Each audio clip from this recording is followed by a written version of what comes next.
नमस्कार, मैं हूं प्रकाश और आप देख रहे हैं अपना लोकप्रिय चैनल वैशाली टुडे। 3 दिनों का ये छठ महाव्रत का आज अंतिम दिन कहा जा सकता है, जो कि सुबह का अर्घ जो होगा वो अर्घ जब पूरा होगा फिर इस पूरे महापर्व का समापन होगा। आज लोग इस सुबह के अर्घ को लेकर घाट पर आ चुके हैं। जो भी छठव्रती हैं या जो भी लोग हैं श्रद्धालु हैं वो सारे लोग इस घाट पे आ चुके हैं। अभी हम खड़े हैं लालगंज के बसंता घाट, तो जलालपुर साइड का घाट है। बसंता घाट पे हम खड़े हैं। हमारे साथ कई लोग हैं जो यहाँ पर श्रद्धालु हैं जो यहाँ आए हैं और अर्घ जो आज सुबह का पड़ेगा उस उपलक्ष्य में ये लोग यहाँ पर पहुंचे हैं। हमारे साथ नगर पंचायत के पूर्व अध्यक्ष नवीन जी है।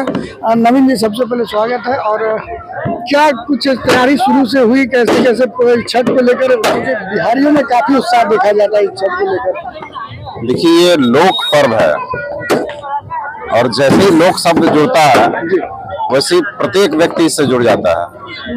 और हम लोग हिंदू समाज जो है प्रकृति पूजक है और इस पूजा में पूरा प्रकृति को ध्यान में रखते हुए हर तैयारी की जाती है। और लोक पर्व है, इसमें कोई ऊंच नीच भेदभाव नहीं है। सब एक घाट पर आकर के पूजा करते हैं और सब लोग अपना काम स्वयं करते हैं। और छठ पूजा तो है ही, लेकिन एक विशेष ये सफाई का भी, स्वच्छता का खास ध्यान, स्वच्छता के लिए विशेष इस पर्व को मनाया जाता है। घर का कोना कोना साफ किया जाता है और घर की सफाई के बाद पूजा करके लोग अपने आत्मा का भी सफाई करते हैं। इसलिए ये लोक पर्व है और इस पर्व पर मैं लोगों को यही संदेश देना चाहता हूँ कि आप अधिक से अधिक प्रकृति के करीब रह के आडंबर रहित इस पूजा को मनाएं, जिससे हमारा पर्यावरण भी संतुलन में रहे और लोग के बीच में ऊंच नीच का भेदभाव मिटाया जाए। पर्व की एक खासियत ये भी है कि जैसा कि हम लोग अभी देख भी रहे हैं कि सभी एक घाट पर, आपने कहा भी कि एक घाट पर सब लोग आते हैं, सब लोग जुटते हैं, एक घाट पर पूजा होता है, तो सामाजिकता का भी एक संदेश देता है। मैं पहले ही कहा हूँ कि ये लोक पर्व है और प्रत्येक व्यक्ति इस त्योहार में अपने आप को इतना व्यस्त रखता है कि दूसरे के लिए कुछ करने का उसको अवसर नहीं मिलता है। इसलिए मैं एक बार फिर सभी लोगों से अपील करूंगा कि अपना काम इस पर्व से जुड़ा हुआ स्वयं करें और सावधानी से करें। बस यही संदेश लोगों को मेरे तरफ से है। सूर्य उपासना का भी पर्व कहा जाता है, क्योंकि सूर्य की ही पूजा होती है इस पूरे पर्व के दौरान। क्या कुछ मांगते हैं लोग, कैसे इस पूरे पूजा के विधि विधान है, थोड़ा सा इस पर भी फोकस करेंगे। ये तो सभी जानते हैं कि ये त्रिदिवसीय पर्व है। पहला दिन नहा खाए से शुरू हो करके उसके बाद खरना होता है, उसके बाद सजिया रख है, उसके बाद आज जो है सुबह का अर्घ है। और सजिया अर्घ में ये पूरे दुनिया में ये प्रचलित है कि हमारा बिहारी समाज और बिहार के प्रत्येक लोग उगते सूर्य को भी नमस्कार करते हैं। ये हमारी विशेषता है। उगते हुए सूर्य को तो सभी प्रणाम करते हैं, आज हम लोग भी करेंगे, कर रहे हैं। भगवान सूर्य के इंतजार में अभी हम लोग नदी के किनारे खड़े हैं, बहुत लोग खड़े हैं, लेकिन विशेष इसलिए है कि हम लोग डूबते सूर्य को पहले अर्घ देते हैं और फिर बाद में उगते सूर्य को। इसके पीछे क्या धारणा है, क्या संदेश जाता है? धारणा है कि हम लोगों में समानता की भावना है। यहाँ कोई आगे और कोई पीछे नहीं है। यदि कोई आता है उसका भी स्वागत है, तो कोई जाता है तो उसका भी स्वागत है। तो जा रहा है उसका स्वागत हम लोग पहले करते हैं। मतलब ये हम या वहम नहीं पाला जाए कि आज हम उग रहे हैं तो बहुत बड़ी बात है, कल डूबना भी है उसको, और जो डूब रहा है उसको कल उगना भी है। यही संदेश है। यही संदेश है, निश्चित रूप से यही संदेश है। और भी कई लोग हैं हमारे साथ, नगर परिषद के गब्बर जी हैं, इनसे भी बात करेंगे। देखिए कितने एकदम पारंपरिक वेशभूषा में ये नजर आ रहे हैं, हाफ पैंट में ठेला पर बैठे हुए। किस तरीके से ये पूरा पूजा पाठ का विधान है, क्या है, आप लोग आज किस उपलक्ष्य में आ जाए हैं, पूरी बात। ये तो आस्था की पर्व है, छठ पूजा आस्था की पर्व है। और कल संध्या को अर्घ दिए श्रद्धालु लोग, आज फिर पुनः सूर्योदय के इंतजार कर रहे हैं लोग। सूर्योदय होगा और अपना अर्घ करने लगेगा। तो इसके लिए लोग आज नदी में जी जी जी आप लोग क्योंकि नगर पंचायत से नगर परिषद से जुड़े हुए, नारायण नगर परिषद से जुड़े हुए, साफ सफाई को लेकर क्या कुछ इंतजाम था, कितना था, कितना संतुष्ट है यहाँ पर? साफ सफाई तो बहुत अच्छा, हर साल से अच्छा ही हुआ है और जो यहाँ बेहतर है, व्यवस्था भी सब कुछ का अच्छा ही था।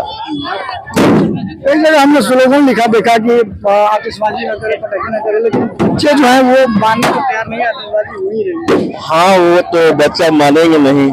खुशी का मौका है। हाँ जी, खुशी का मौका है तो आतिशबाजी करवे करेंगे। हम अपने कैमरामैन मुकेश जी से चाहेंगे कि वो दिखाया कि किस तरीके से आरोग्य को लेकर लोग यहाँ पर जुटे हैं और जो महिलाएं हैं, जो श्रद्धालु हैं, या फिर कहें कि जो छठ व्रती हैं, क्योंकि इसमें महिला पुरुष दोनों छठ व्रती होते हैं, तो जो भी छठ व्रती है वो गंगा जो नारायणी नदी है उसमें प्रवेश कर चुके हैं। सूर्य को अर्घ्य देने के लिए पूरी तैयारी है और जो दौरा है, सूप है, उसमें फल फूल जो है वो पूरी तरह से सजा दिया गया है। घाटों पर आप देख सकते हैं कैसे लोग इसको पूरी अपने अपने घाट पर, क्योंकि ये सामाजिकता का परिचय देता है। पूरे गांव 2, 4, 10 गांव के लोग एक साथ जुड़ते हैं, लेकिन कहीं कोई कोलाहल नहीं, कहीं कोई बात नहीं, है ना, और अपने अपने घाट पर शांति पूर्वक इस पर्व को मनाते हैं। इसी का एक ये उदाहरण है, सामाजिकता का ही एक उदाहरण है। अभी नवीन जी ने भी बताया कि कैसे एक साथ एकजुट होकर हम किसी काम को कर सकते हैं, वो भी एक संदेश देता है ये छठ पर्व। तो निश्चित तौर पर आप देख रहे होंगे कि सभी लोग अब नारायणी नदी में प्रवेश कर चुके हैं। जो भी छठ व्रती है वो लोग आ गए हैं और यहाँ पर पूजा पाठ की पूरी तैयारी चल रही है।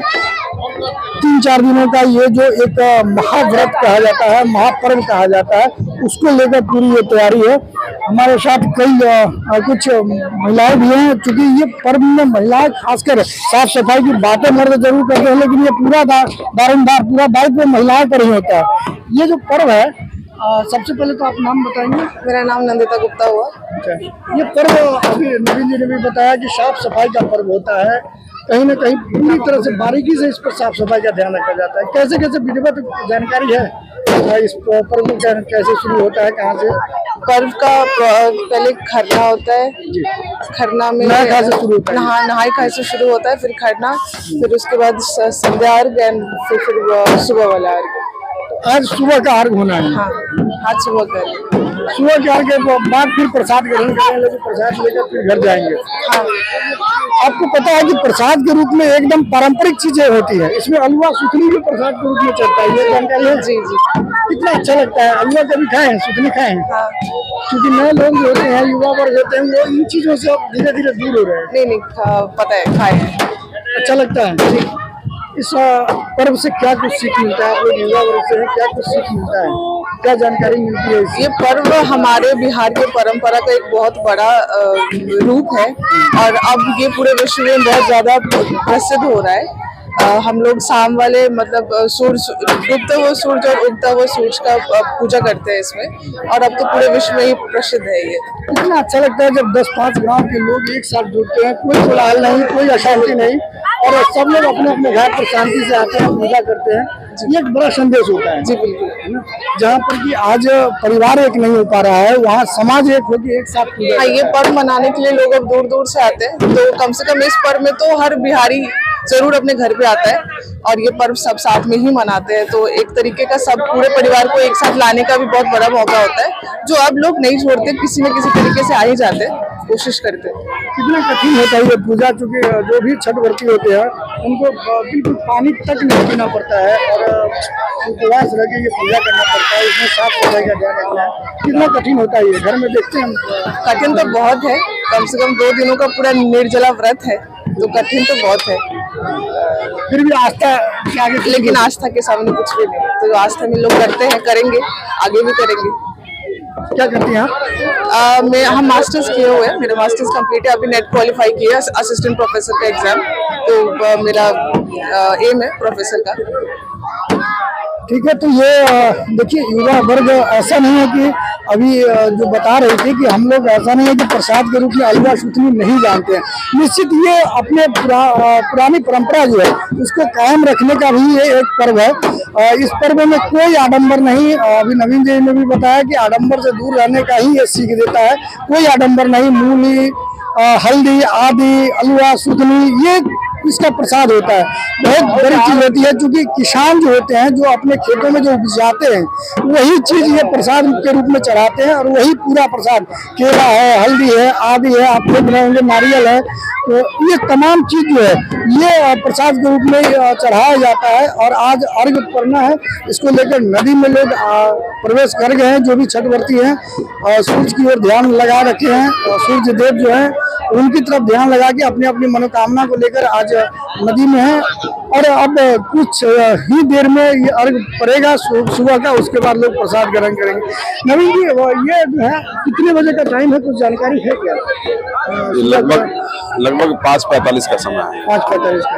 तो आज तो सुबह में ऐसा कहा जाता है कि पंडित जी आते हैं और पंडित जी कुछ न कुछ जो सूर्य का मंत्र है वो करेंगे, उसके बाद फिर ये पूरा अर्घ समापन हो गई।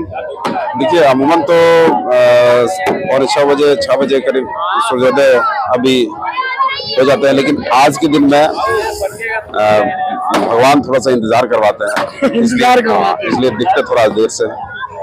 और इस पूजा में पंडित का कोई महत्व नहीं है, इसीलिए तो इसको लोक पूजा कहते हैं। लोक पूजा कहते हैं, लेकिन फिर भी आज के दिन लोग अंतिम में जो होता है, ऐसे तो कहा जाता है कि इसमें कोई यंत्र नहीं, कोई मंत्र नहीं, सब कुछ खुद होता है, छठवर्ती ही सब रूप में दिखे जाते हैं।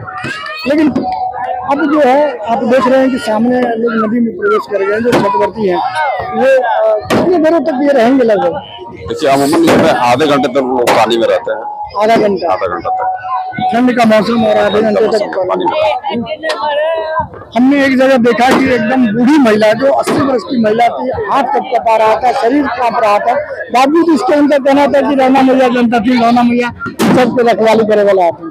इसी को तो ईश्वरीय शक्ति कहते हैं, और बिहार के लिए तो ये खास प्रत्येक व्यक्ति में ये शक्ति निहित होता है आज के दिन में, इसलिए इसको लोक पर्व कहा जाता है। और कहीं न कहीं ईश्वरीय शक्ति के सहारे ही ये 4 दिनों का 3 दिनों का व्रत जो है, उसमें भी निर्जला असंभव चीज संभव हो पाता है, इसलिए कहीं न कहीं ईश्वरीय शक्ति से ओतप्रोत है। और भी कई लोग हैं हमारे साथ।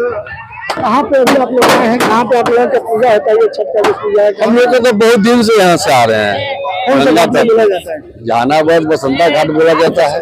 हाँ, तो यहाँ कितने गांव के लोग आते हैं, कितने मोहल्ला के लोग? बहुत जगह के आते हैं लोग, मतलब मान के चलिए पुजिया बाजार भी अब आने लगे हैं, अब मार्केट का भी बहुत लोग यहाँ पे आ गए। घाट जो है थोड़ा प्रॉब्लम है, फिर भी लोग आते हैं। कितनी दूर? 4 किलोमीटर दूर पे हम लोग आते हैं यहाँ से। 4 किलोमीटर? हाँ, 4 किलोमीटर तो पैदल आते हैं? हाँ, पैदल आते हैं, 40 साल से आ रहे हैं, नंगे पाँव? और नंगे पाँव आते हैं। आस्था का पर्व है। हाँ, और अच्छा लगता है। अब कितने घर पे कर लीजिए, यहाँ का माहौल अलग है। यहाँ लगता है व्रती को कि हम आए हैं, थोड़ा ये आस्था का पर्व है, तो लगता है कि यहाँ पर आए हैं, हम व्रत किए हैं, असंतुष्टि मिलता है। नारायणी नदी के तट पर पूजा करना कितना अच्छा लगता है? बहुत आनंदमय लगता है, काफी भक्ति में हो जाता है जब ये नारायणी नदी का तट हो और यहाँ छठ व्रत हो। एकदम मैंने यहाँ पर आके बहुत सौभाग्य मिलता है। कुछ मनोकामना लेकर आए हैं आज? क्या कुछ मनोकामना लेकर आए हैं? मनोकामना का सारे समाज का कल्याण करें, सारा समाज का कल्याण हो, और क्या।